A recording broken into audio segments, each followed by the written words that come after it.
Bismillahirrahmanirrahim. Raditu billahi rabba wa bil islami dina wa bi Muhammadin nabiyya wa rasula. Allahumma as'aluka ilman nafi'an wa rizqan thayyiban wa amalan mutaqabbalan.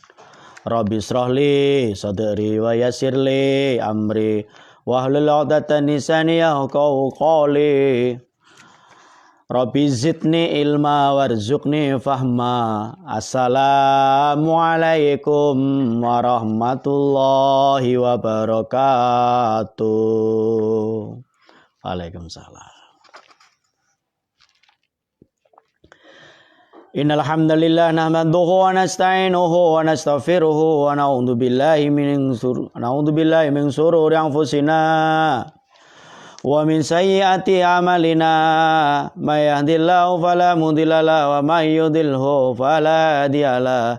Asyhadu an la ilaha illallah wa asyhadu anna Muhammadan abduhu wa rasuluh. La nabiyya wa rasula ba'da. Wa qala Allah ta'ala fi kitabil aziz ba'da a'udzu billahi minasyaitonir rajim. Ya ayyuhalladzina amanu taqullah.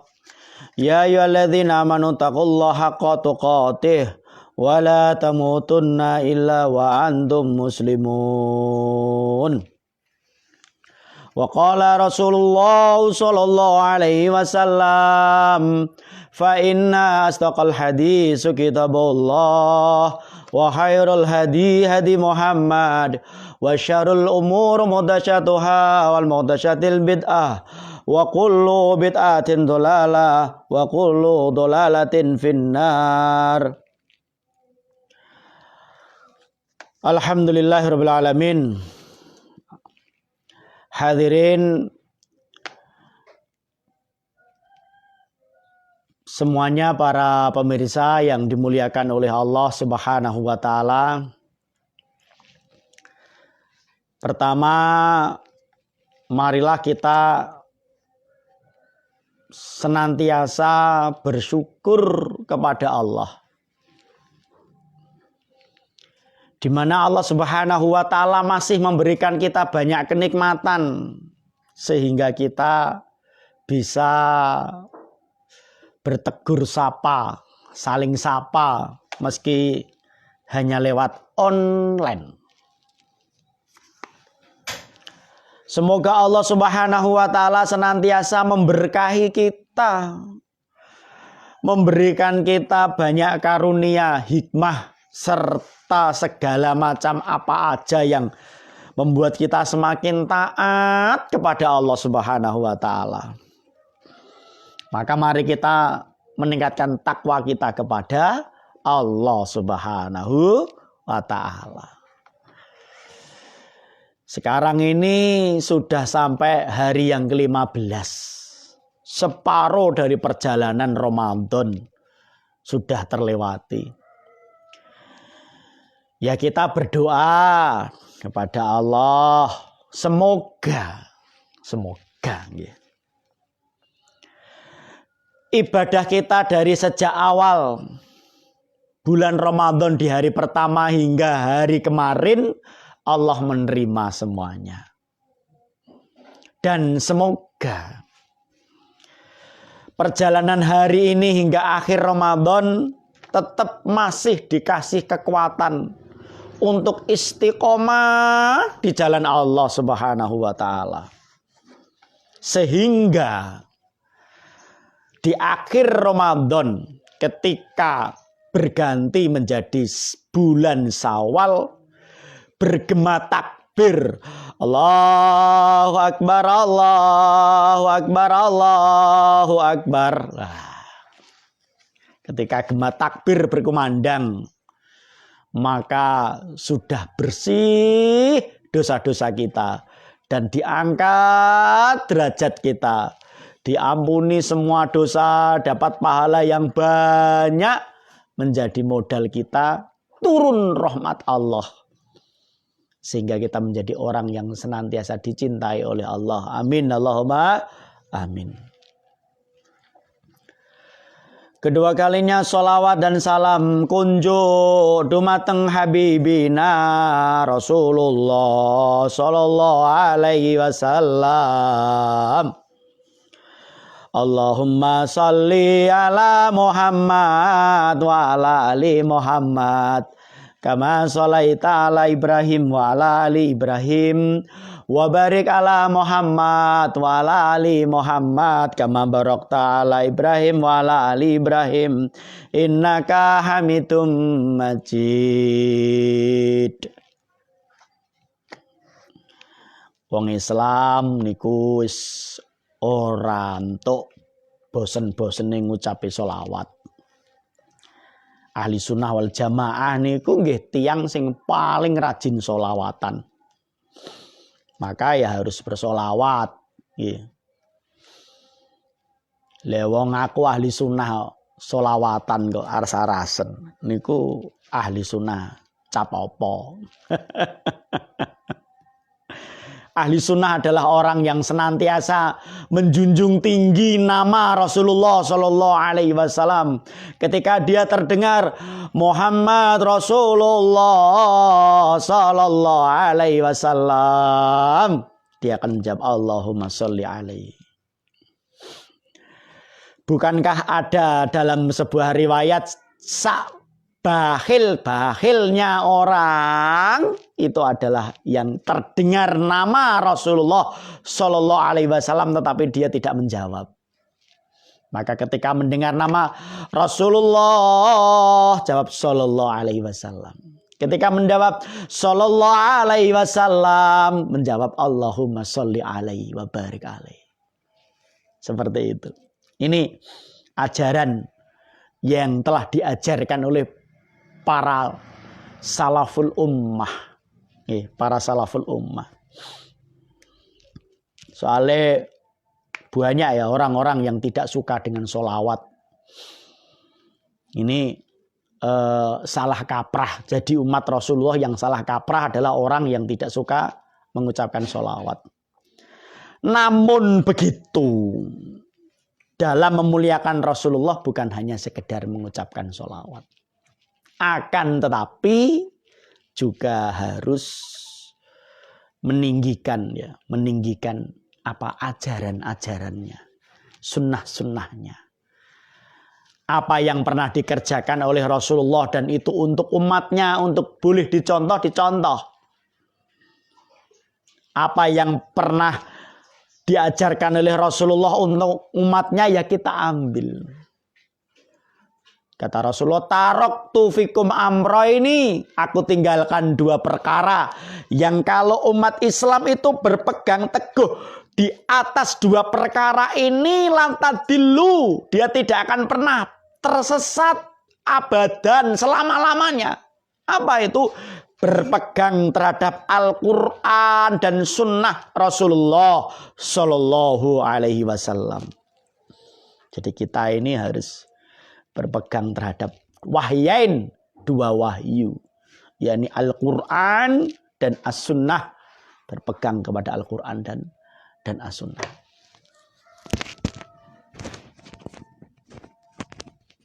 Copot sebentar.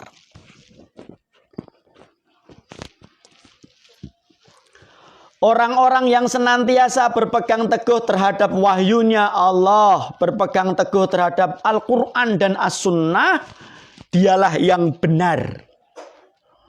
Tetapi meskipun begitu, jangan menjadi orang yang sok paling berpegang teguh terhadap Quran dan Sunnah ya.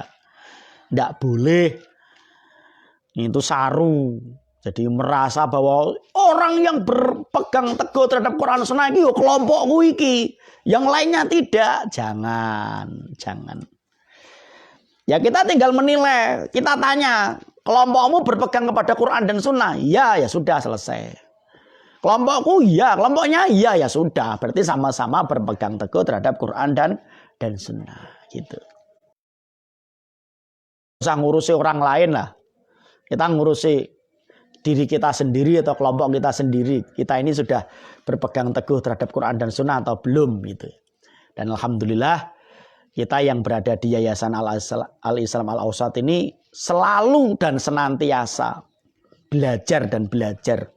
Sehingga apapun yang ada dalam deretan perjalanan ini, kita akan selalu berusaha di dalam ajaran-ajaran syariah Allah Subhanahu wa Ta'ala. Ya, ittiba Rasulullah Shallallahu Alaihi Wasallam. Ketiga kalinya saya mewasiatkan kepada diri pribadi, mari kita bertakwa kepada Allah. Keempat kalinya saya mendoakan kepada sedulur-sedulur yang hari ini sakit, semoga diberi sehat. Yang hari ini dodolane sepi, mergawene sepi, moga-moga dikasih rame. Yang ada masalah, semoga segera diselesaikan. Dan semoga Allah Subhanahu wa Ta'ala senantiasa memberikan keberkahan kepada antum semuanya, ikhwan dan akhwat yang dimuliakan oleh Allah. Selanjutnya jangan lupa doakan guru-guru kita. Ya. Jangan lupa doakan guru-guru kita. Setiap dalam majelis kita mendoakan semoga Allah Subhanahu wa Ta'ala memberkahi para masyayikh kita, guru-guru kita, ustadz-ustadz kita, orang-orang yang pernah berjasa kepada kita. Semoga Allah limpahkan keberkahan. Semoga Allah Subhanahu wa Ta'ala limpahkan ampunan dan menerima setiap amal. Dan semoga kita yang masih banyak kurang dan salah ini senantiasa mencintai orang-orang soleh.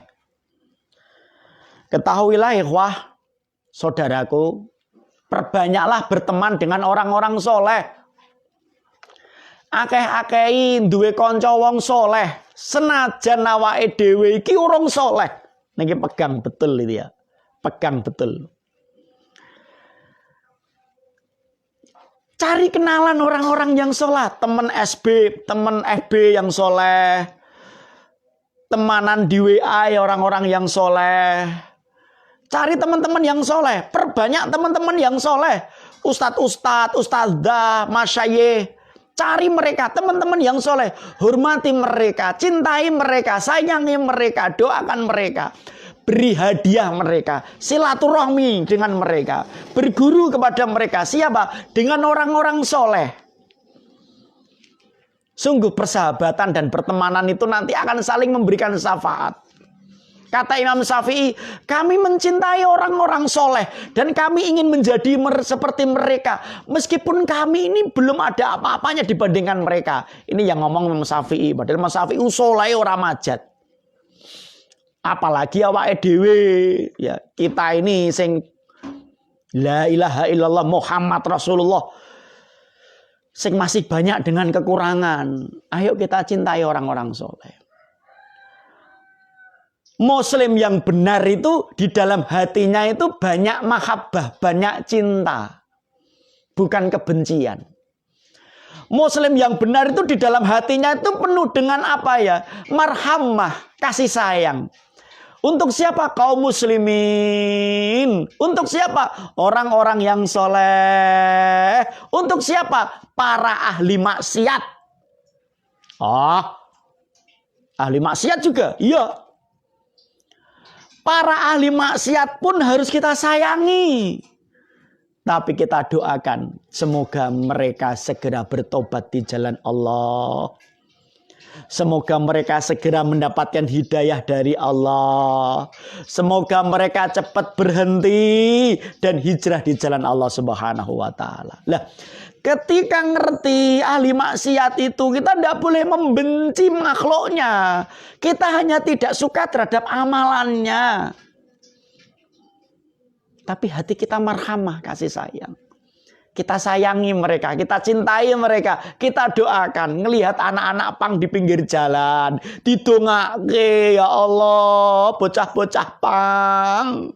Jenengan paringi petunjuk ya Allah, jenengan paringi hidayah ya Allah. Ngono lho. Nggih. Ada orang-orang yang meminta-minta di pinggir jalan. Niku didongake ya Allah mugi-mugi paring rezeki sing halal, ora lali salate, ora lali ngebekti karo apa sing dadi wajibane gitu. Ketika kita melihat orang itu doa. Di antara kebiasaan orang soleh itu apa? Dermemel dongo. Dia tidak pernah berhenti berdoa kepada Allah. Apa yang dilihat itu didoakan semuanya. Bahkan ketika dia melihat ayam yang kelaparan, dia doa. Dongo. Lesane itu dongo, ya Allah, pite iki lesu ya Allah. Jenengan paringi muga-muga numpa sing iso dipangan. Ketika dia melihat kucing yang kelaparan, ya Allah, semoga ini. Kan sedang viral ya, ada orang nginjak-nginjak kucing neng Facebook, ada orang nginjak-nginjak anak kucing di live neng Facebook, nanti mati. Naudzubillah summa naudzubillah. Terlaknat orang-orang yang seperti itu. Terlaknat. Sedangkan kita ini disuruh menyayangi. Dan di antara hewan yang disayangi Rasulullah, di antaranya adalah kucing. Ini ada orang nginjak-nginjak kucing. Naudzubillah summa naudzubillah. Terlaknat orang yang seperti itu. Ya, Masya Allah. Kita doakan semoga dia dapat hidayah. Kita doakan. Mungkin kalau dia melakukan karena kekufurannya, semoga Allah memberikan hikmah kepadanya. Malah gak sido ngaji. Ngajine saiki bab masalah apa tau tadi catatan sejarah perang di bulan Ramadan. Gitu. Itu nanti kemana-mana malah beberapa materi tidak selesai kok gara-gara kepanjangan mukadimah. Hadirin, ikhwan dan akhwat yang dimuliakan oleh Allah Subhanahu wa taala. Bulan Ramadan itu adalah bulan yang penuh dengan semangat. Ramadan itu bulan yang penuh berkah. Sisi yang jarang diungkap dalam keberkahan di bulan Ramadan adalah hadirnya gelora jihad fisabilillah dalam menggetarkan musuh-musuh umat Islam. Anggapan bahwa Ramadan adalah bulan yang melunturkan semangat jihad fisabilillah justru ditepis oleh tinta sejarah para mujahidin. Yang terjadi adalah para mujahidin ketika berada di bulan Ramadan, mereka justru bergetar kolbunya. Semangat rawi-rawi rantas malang-malang putung babat habis dari setiap musuh-musuh umat Islam yang mereka selalu meninggikan kesombongan dengan kekufurannya. Sejarah mencatat Ramadan justru menjadi peluang untuk kemenangan, berkobar semangat jihad fisabilillah. Para mujahidin itu kalau sudah sampai bulan Ramadan mereka itu gemuruh. Kenapa? Karena pertolongan Allah Subhanahu wa taala pasti datang. Dan itu tercatat dalam sejarah. Tercatat dalam sejarah. Ikhwan dan akhwat yang dimuliakan oleh Allah Subhanahu wa taala. Dipaparkan oleh Al-Imam Ibnu Qayyim Al-Jauziyah di dalam kitabnya Zadul Ma'ad.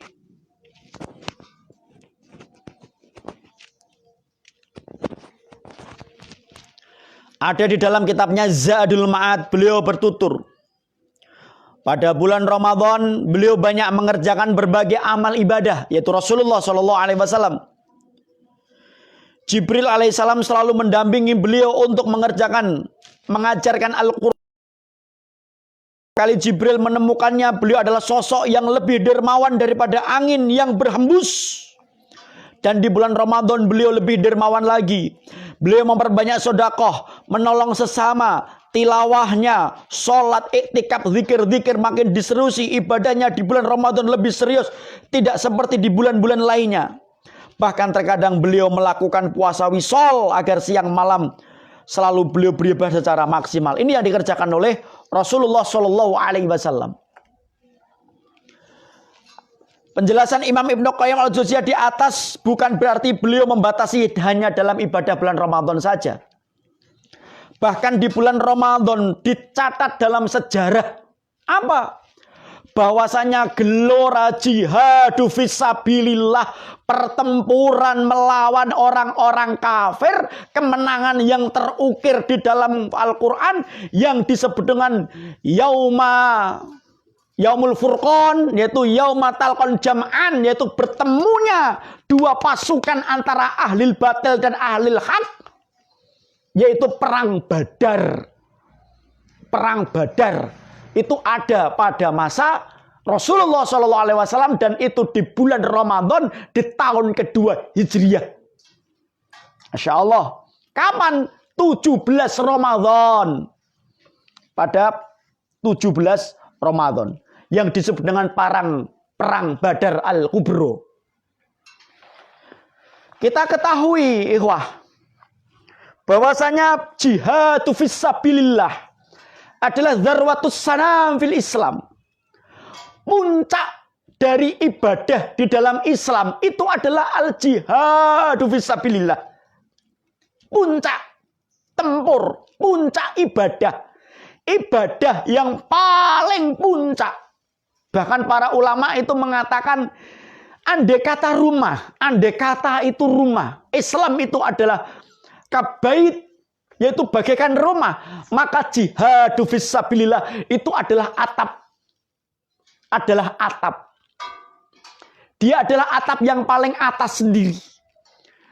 Melindungi dari semua yang ada di dalam rumah.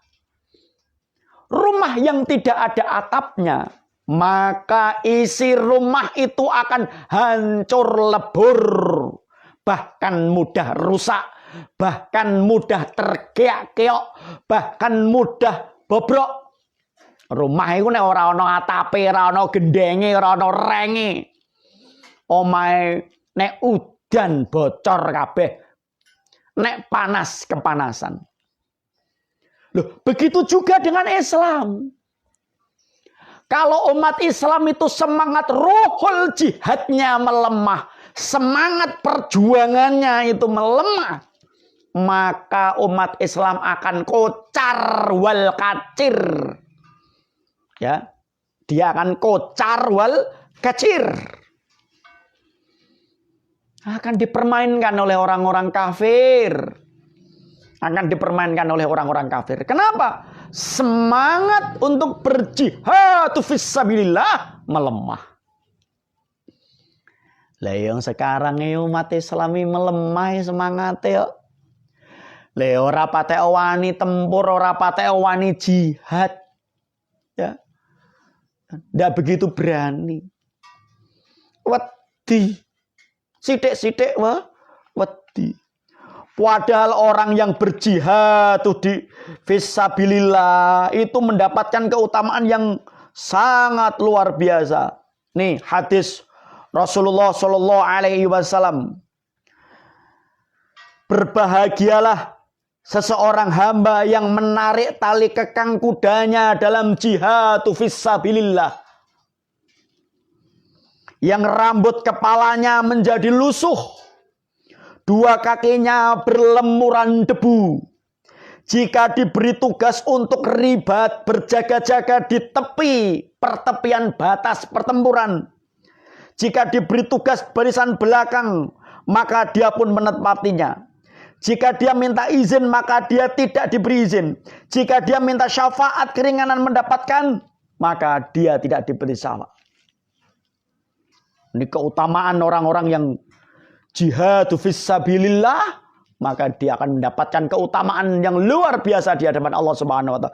Semuanya yang ada di dalamnya jihadu fisabilillah, kakinya yang berdebu, letihnya, semuanya adalah afdalul a'mal, ahsanul a'mal, sebaik-baik amal. Ya.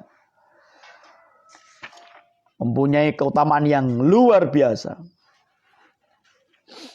Orang yang hidup sebentar saja berada di medan jihad itu lebih baik daripada dia sholat di depan Ka'bah, di depan Hajar Aswad, di malam Lailatul Qadar. Itu lebih baik orang yang tinggal sebentar di medan jihad fisabilillah. Luar biasa ya keutamaan. Bahkan sama-sama puasa, podo-podo puasane.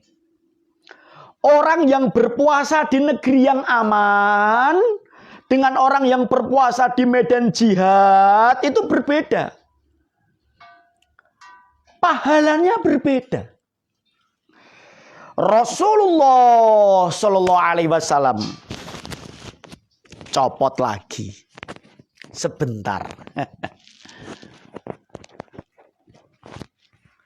Rasulullah Shallallahu Alaihi Wasallam paring dawuh wonten sabdanipun, barang siapa yang berpuasa di medan jihad, maka Allah akan menjauhkan antara wajahnya dan api neraka sejauh 70 tahun.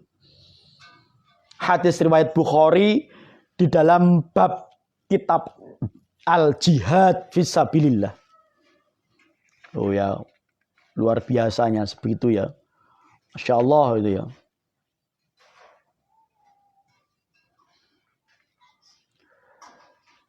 Ada lagi. Man jahaza ghazian fisabilillah faqad ghaza wa man khalafa ghazian fisabilillah bi khairi faqad ghaza. Barang siapa yang mempersiapkan bekal keperluan orang yang berperang di jalan Allah, berarti dia telah ikut berperang. Dan barang siapa menggantikan orang yang berperang dalam menjaga keluarganya dengan baik, berarti dia juga telah ikut berperang. Nek ora iso jihad berangkat perang. Mungkin kalau sekarang di Palestina, mungkin di Suriah, ya, yang negeri-negeri jihad, nggak iso jihad, ono carane apa? Kasih mereka bekal untuk berjihad. Sangoni duwe, nyota sangoni berangkat atau jihad. Oh gitu. Lah bojonem tak openi, anak tak openi, tak sekolahke. Loh, itu wis gitu sama saja. Ya, pahalanya sama. Kalau kita ndak mampu berjihad, ndak siap berjihad, berangkat ning Palestina ora siap, berangkat ning Suriah ora siap, ngelawan orang-orang kafir ning medan tempur ndak siap.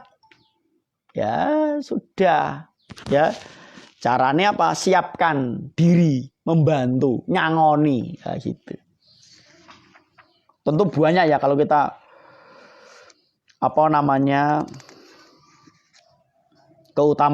Ini keutamaan. Kalau ada sampai terluka sedikit di medan jihad, dia baru datang di medan jihad, ternyata sikile niku kesandung watu. Sitik sekali. Apa sidik sekali itu?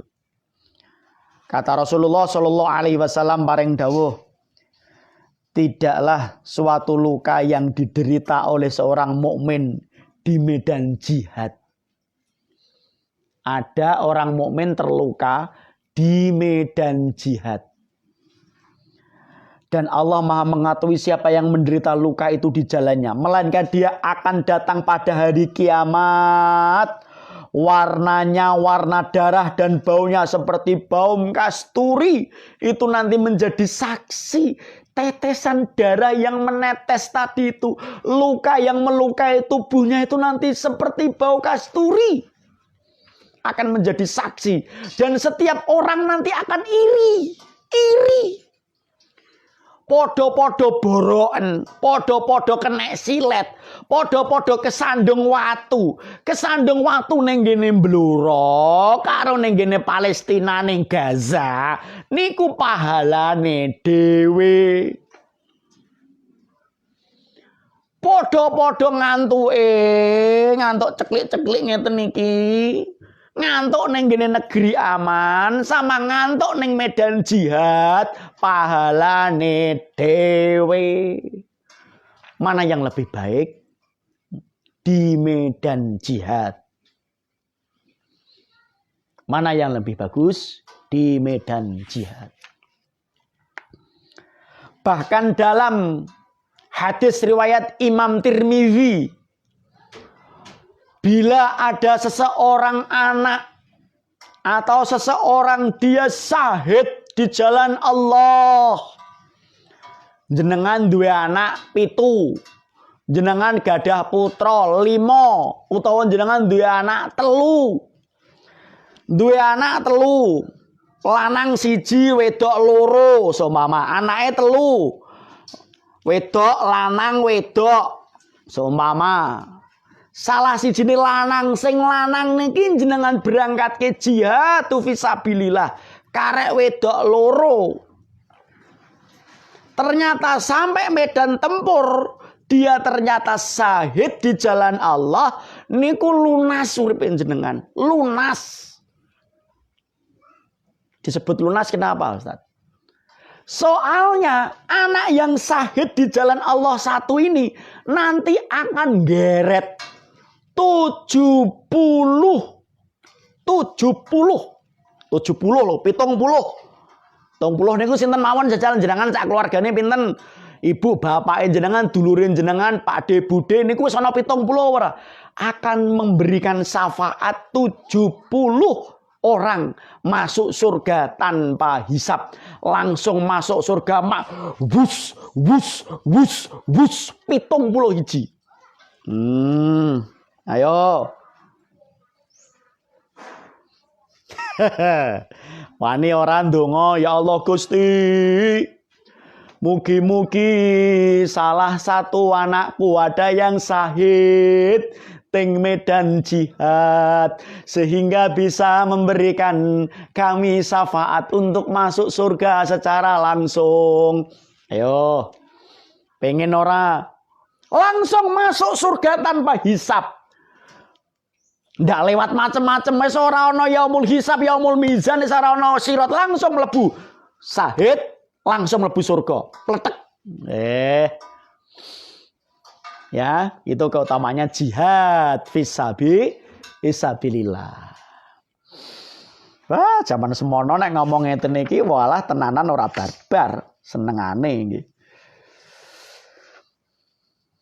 Pun saniki materi neh. Apa saja pertempuran jihad fisabilillah pada catatan sejarah? Yaitu adalah bulan Ramadan. Pertempuran yang pertama adalah Perang Badar. Perang Badar Al-Kubra terjadi pada hari Jumat tanggal 17 Ramadan tahun 2 Hijriah. Ini diabadikan oleh Allah Subhanahu wa taala di dalam Al-Qur'anul Karim. Ada di dalam surat Al-Anfal ayat 41, Allah Subhanahu wa taala menyebut dengan Yaumul Furqan. Hari pembeda. Perang antara kebenaran dan kebatilan. Sing diperangi dudu wong sing ora kenal. Sing diperangi bukan musuh bebuyutan yang sifatnya memang bukan satu kabilah, ndak. Pertempuran perang Badar itu perang yang penuh dengan baper, bawa perasaan banget. Pertempuran Badar itu pertempuran yang menyayat-nyayat kolbunya kaum muslimin pada awalnya. Lalu gimana? Perang Badar adalah pertempuran iman dan kekufuran. Sing dihadapi dulure dhewe, sing diabati sesama saudara sendiri, sing dihadapi adalah konco dolanan, tonggo teparo, perang dhewe, paten-patenan dhewe, lan konco sanegara. Coba, ora, jangan pikir, ayo. Konco dolanan, konco engklek, konco layangan, konco culikan, zaman cilik, terus paten-patenan. Ora. Ye. Ada anak dan bapak cilik diopeni. Ora sekolah di sekolahke, ora mangan di mana. Lho dipateni pakane. Ora. Lho itu perang Badar. Niku nek didetail-detail kae rasane ora pinu tenan. Ya. Abdullah ibnu Jarrah. Ini diabadikan di dalam Al-Quran ya. Dalam pertempuran Badar. Itu dia ketika perang itu ndelik. Ndelik itu bukan dalam rangka dia takut tidak perang. Perang-perango. Maten-matino. Nanging ojo ngantek aku mateni bapakku. Jadi di sisi lain bapaknya berangkat perang Badar. Iku mau pengen mateni anake. Jarrah kowe lah apa roh. Lho aku perang berangkat iki tujuanku mung sitok. Apa pengen mateni anakku bedes elek kae. Bedes elek kae jan kurang ajar tenan kok cilik diopeni ora mangan dipakani. Gede-gede malah melok Muhammad. Aku berangkat perang iki pengen mateni bedes elek kae. Bapake pengen mateni anake. Sedangkan Abdullah saat itu sembunyi-sembunyi. Ya Allah. Aku yo perang. Nanging aja ngantek mateni pak aku. Bapak karo anak adep-adepan. Perang Badar. Lho iki tenan. Ngene iki tenan terjadi. Ini bukan cerita Korea. Dudu. Apa nih hanya fiksi legenda. Tenan ana bapak mateni wong tuwa. Lho iki ning perang Badar. Lho iki tenan. Oh, ladala ternyata sudah adep-adepan ngene iki. Jualah bapak yang golek mlayu rono, mlayu rene. Mlayu rono, cet. Wis, ladala, wis golek ngene kae. Sut. Dimanapun dia lari, Abdullah dikejar-kejar. Kudiat terus. Akhirnya pada titik Jarrah berlari. Ya Allah, aku sudah mencoba berlari untuk tidak berhadapan dengan bapakku. Tapi ternyata bapakku pengen sekali membunuhku. Ya sudah. Hari ini ternyata bapakku memusuhi karena keimananku. Dan hari ini aku berjuang karena keimananku. Maka Jarrah ketika dia lari langsung balik kanan, bapake gendiandapan langsung dicudes semak cerot. Tembus dodone. Mati. Kelakon di perang Badar, kelakon anak mateni bapak. Sing mateni bapak sapa? Wong Islam. Wong Islam mateni pakane sing kafir itu kelakon ning perang Badar. Dan dapat ya ancen keadaane gitu. Dulur kepethuk dulur. Perang. Ali kepethuk dulure dhewe. Tangga kepethuk tangga, kanca dolanan kepethuk kanca dolanan. Tetapi ikhwan dan akhwat yang dimuliakan oleh Allah Subhanahu wa taala. Itulah yang disebut dengan perjuangan iman. Ketika iman kita itu sudah terganggu, ketika iman kita itu sudah hampir terancam nyawa kita, dan memang orang-orang itu sudah melawan kita karena keimanan kita, mau diapa lagi? Mau dikata apa lagi? Kalau memang permusuhan itu harus ditegakkan, kalimat jihadun fisabilillah harus ditegakkan. Pedang tetap harus diunus, dan pedang yang sedang terhunus harus ditebaskan ke kepala orang-orang itu. Walau kana abaukum meskipun mereka adalah bapak-bapakmu. Tebaskan kepala ini ke kepala bapakmu. Tebaskan kepala ini ke kepala saudaramu. Tebaskan kepala ini ke siapa saja. Ketika mereka memusuhi Islam. Ketika mereka mengancam nyawa kita. Itu yang terjadi di Perang Badar. Ngeri ndak? Ngeri napa ora Dajjal? Jenengan pikir horo. Ya awake dhewe ora sanggup. Ora sanggup. Lah wong ngerti dulure awake dhewe kafir, awake dhewe bingung kok.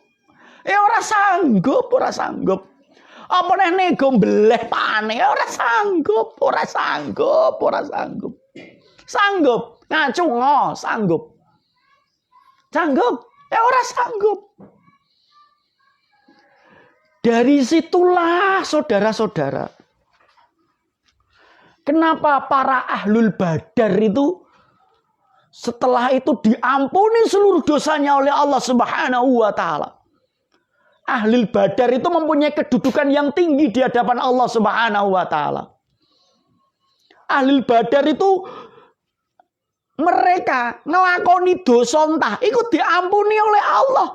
Jadi para ahli badar itu dene yang nglakoni dosa neng dosane diampuni oleh Allah. Setelah itu wis dimbarke uripe. Nglakoni dosa entah apa ae dosane diampuni sama Allah. Itu udah garansinya Allah kepada ahli badar. Kenapa Allah berani menggaransi seperti itu? Karena yang namanya ahli badar itu sudah pilihan. Para ahli sejarah itu mengatakan, menukil perkataan para ulama, satu-satunya perang, satu-satunya jihad yang tidak ada kaum munafik dalam sejarah, yo perang Badar itu. Yo perang Badar itu.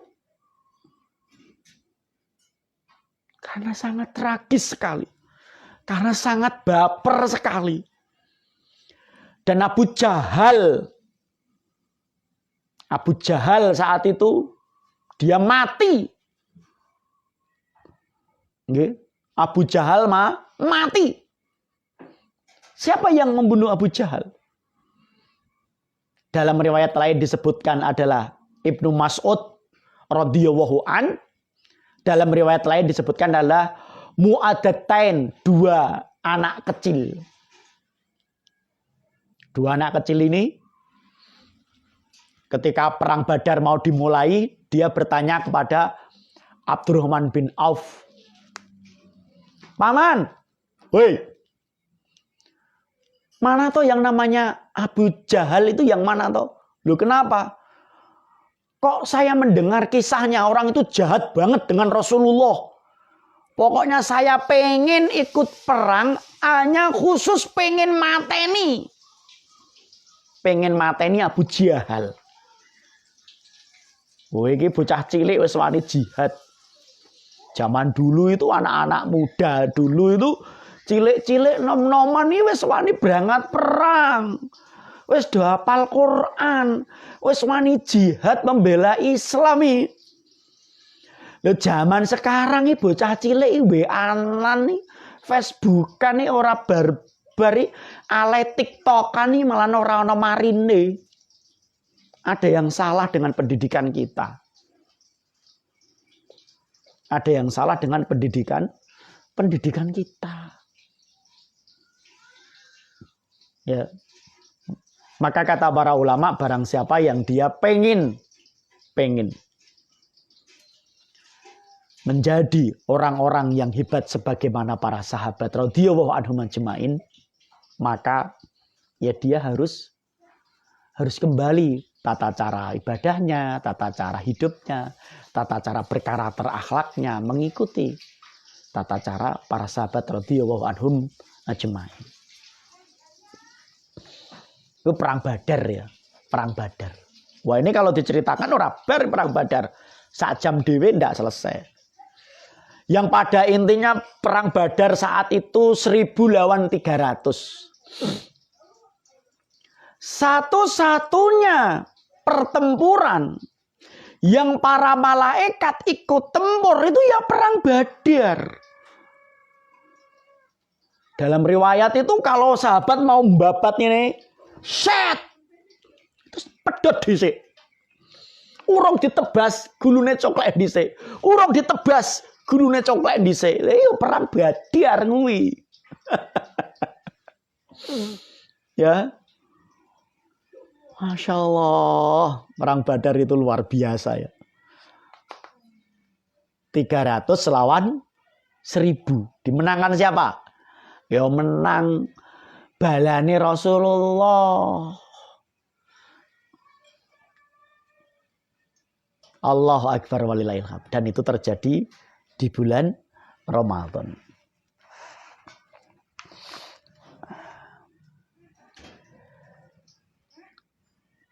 Ada 70 penyembah berhala yang tewas. Di antaranya adalah Abu Jahal.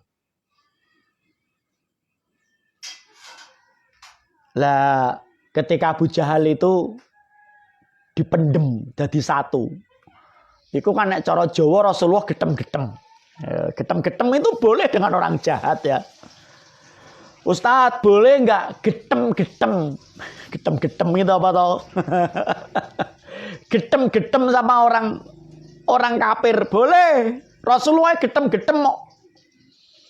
Nggak tahu nanti terjemahkan sendiri getem-getem itu. Ketika Abu Jahal meninggal, tewas dikubur, Rasulullah getem-getem. Oh, rasana wes saiki. Rasakan kamu sekarang, kamu kalah. Rasakan sekarang adabnya Allah. Rasakan sekarang kamu akan mendapatkan siksa Allah Subhanahu wa Ta'ala. Ketika Rasulullah itu ngono kae guwetem-guwetem nyalah-nyalake Abu Jahal, padahal Abu Jahal sudah meninggal. Itu para sahabat aja yang negur. Kanjeng Nabi, Abu Jahal kan sudah meninggal. Kanjeng Nabi, Abu Jahal kan sampun tewas. Kok jenengan aja omongan. Itu dawuh Rasulullah. Oh, dia mendengar. Intine ya. Intine. Dia mendengar, andai kata dia bisa menjawab, dia tidak akan menjawab. Tapi dia tidak bisa menjawab. Jadi orang kafir itu sebenarnya masih mendengar perkataan kita. Ketika dia meninggal. Orang meninggal itu masih mendengar apa yang kita omongkan. Maka ketika kita masuk ke kuburan, makbarah, tempat pemakaman itu kan kalau kita masuk itu kan suruh salam. Assalamualaikum ahlul diyar gitu. Maka dia akan menjawab. Karena mereka sebenarnya masih mendengar salam kita. Itu yang terjadi.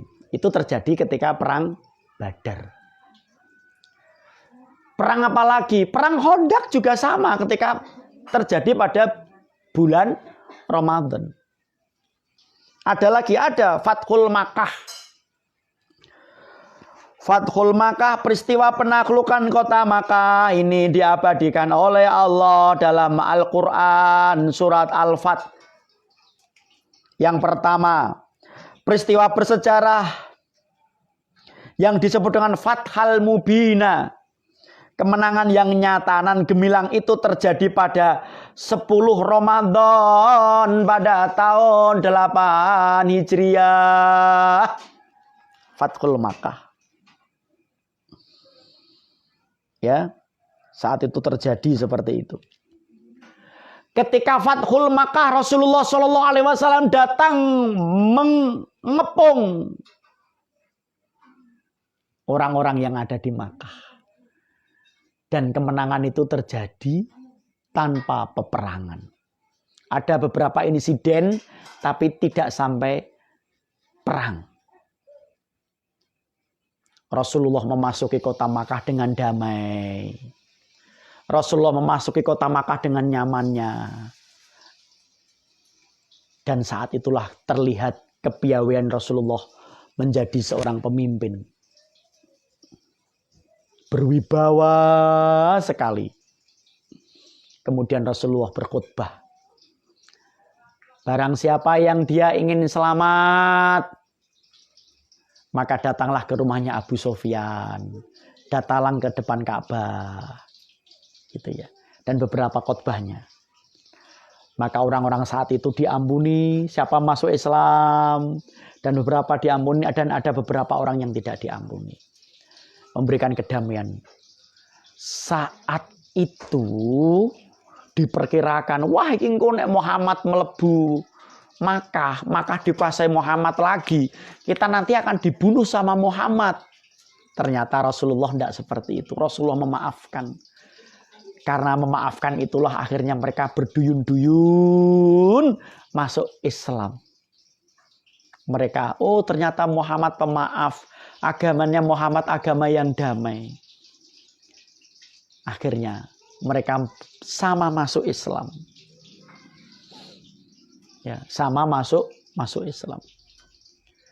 Dan saat itulah Rasulullah Shallallahu Alaihi Wasallam memerintahkan kepada Khalid bin Walid untuk apa? Untuk memecah semua berhala yang ada di sekitar Ka'bah. Yang berjumlah 360-an. Sebagaimana banyaknya hari. Jadi ketika Rasulullah pertama kali dakwah di dalam dakwahnya Islam saat itu, ketika Rasulullah 10 tahun, 13 tahun di kota Makkah, Rasulullah bertawaf di Ka'bah, Rasulullah sholat di Ka'bah, itu ada berhalanya berkeliling dan dibiarkan. Tidak langsung diajur ke Ka'bah. Jadi berhala-berhala itu dimusnahkan, dihancurkan ketika Fathul Makkah selesai. Nah ini akhirnya para ulama memberikan keterangan dari sejarah ini. Seorang ustadz kalau berdakwah itu harus pakai strategi. Ustadz itu kalau berdakwah harus bil hikmah, dengan kasih sayang, pakai ilmu dulu, berikan pengetahuan dulu kepada orang-orang yang tidak tahu. Ustadz itu kalau berdakwah tidak boleh ngawur. Ya, jangan-jangan kita ini berdakwah penuh dengan kebodohan. Kalau berdakwah itu bil hikmah, pakai ilmu, pakai strategi. Baru berdakwah sudah menyakiti hati orang yang didakwahi, ya dia tidak akan tertarik. Kalau berdakwah itu ambil hatinya, perilaku akhlak kita yang sopan, santun, bersahaja. Seperti itu, sebagaimana Habibina Rasulullah Shallallahu Alaihi Wasallam ketika berdakwah seperti itu. Baru ketika mereka sudah paham, mereka sudah kita kuasai, baru nahi mungkar.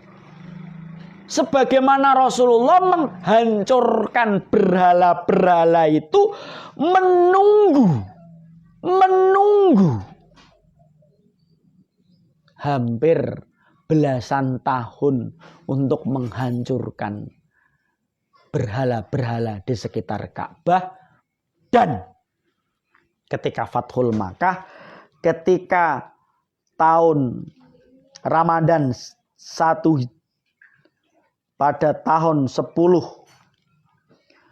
Hijriah, pada tahun 8 Hijriah, barulah Rasulullah itu menghancurkan berhala-berhala itu. Dan ada yang unik ketika Fathul Makkah. Tahu enggak di mana Rasulullah tinggal ketika Fathul Makkah? Di mana Rasulullah Shallallahu Alaihi Wasallam menancapkan bendera kemenangan ketika Fathul Makkah? Apakah di depan Ka'bah? Tidak. Di Hujun namanya. Yaitu di mana? Tempat itu adalah Khadijah radhiyallahu an itu dimakamkan. Ketika Fathul Makkah, setiap para sahabat reunian di rumahnya masing-masing. Ali pulang ke rumahnya, Abu Bakar pulang ke rumahnya, Abdullah ibn Jarrah pulang ke rumahnya, Abdurrahman bin Auf pulang ke rumahnya, Utsman bin Affan pulang ke rumahnya. Mereka pulang ke rumahnya masing-masing. Tapi Rasulullah Shallallahu Alaihi Wasallam tidak pulang, boten kondur teng daleme. Rasulullah justru mendirikan tenda di makomnya Ibunda Khadijah radhiyallahu an.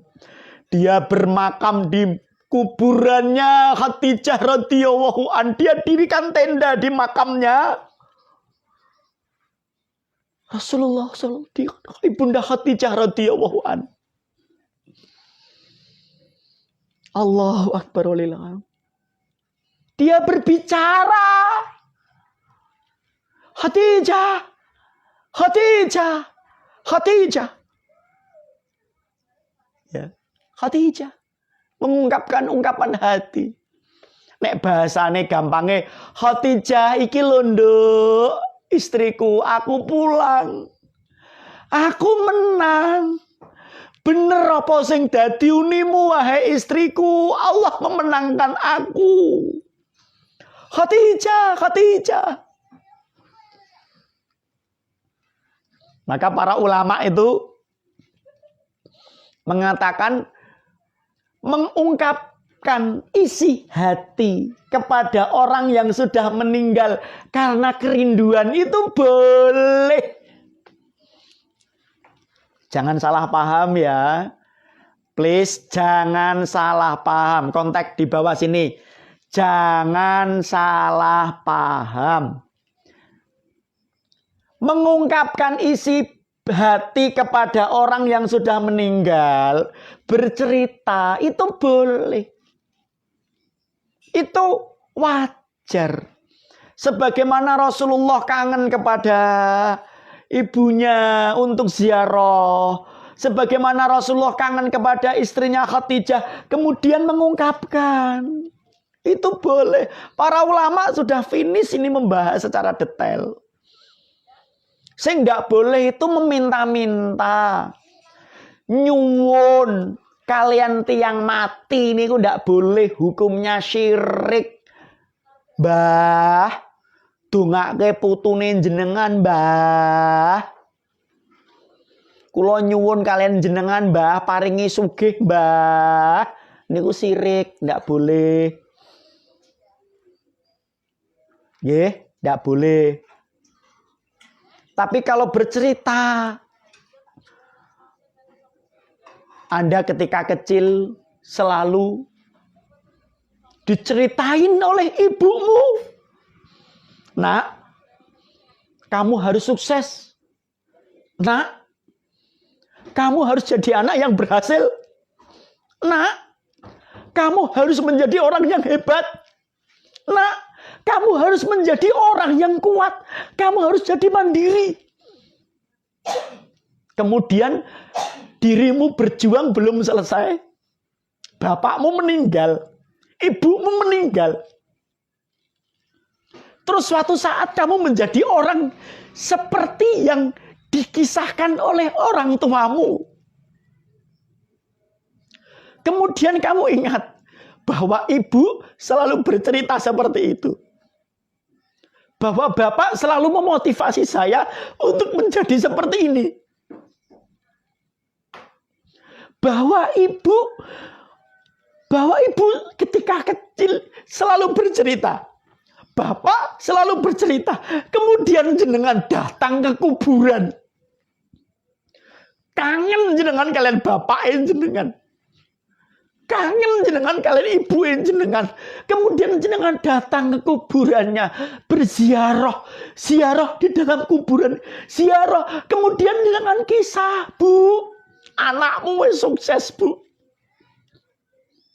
Bu, anakmu wis apal Quran. Dulu Engkau pengen aku hafal Quran. Sekarang aku hafal Quran.